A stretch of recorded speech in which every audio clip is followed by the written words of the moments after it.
झांसी सिंधु दरिया के वेकरन में चाड़ जारी है। गुड्डू वट 24 कलाकनि दौरान 24,000 क्यूसिक ऐं सखर बिराज वट 61,000 क्यूसिक वाध थी है। इन हवाले से वधीक अपडेट वठूं था शेरबाज़ कोसोकार जी। शेरबाज़, छा अपडेट है?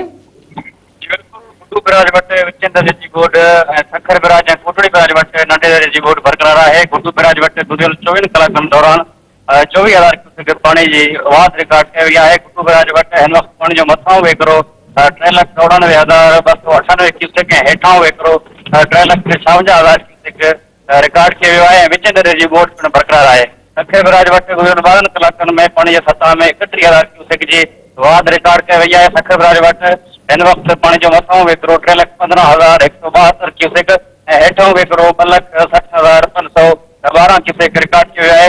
नंढी बोर्ड उते बरकरार है। कोटड़ी बिराज वट गुज़िरियल 24 कलाकनि में 15,000 क्यूसिक पानी की वाध बाद पानी जो मथां वेकरो 2,62,668 क्यूसिक ऐं हेठां वेकरो 2,30,213 क्यूसिक रिकॉर्ड किया वियो है। कोटड़ी बिराज वट भी हिन वक्त नंढे दर्जे जी बोर्ड बरकरार है।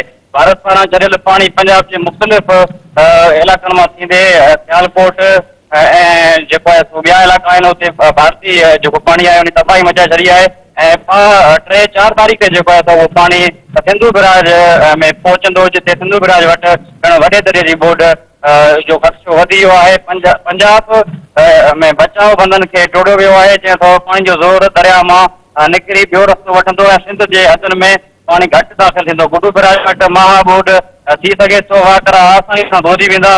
गुड्डू बिराज जो इंजीनियर दिनेश कुमार जो इहो चवणु आहे। जी शेरबाज़, तव्हांजी वॾी महिरबानी अपडेट ॾियण जे लाइ।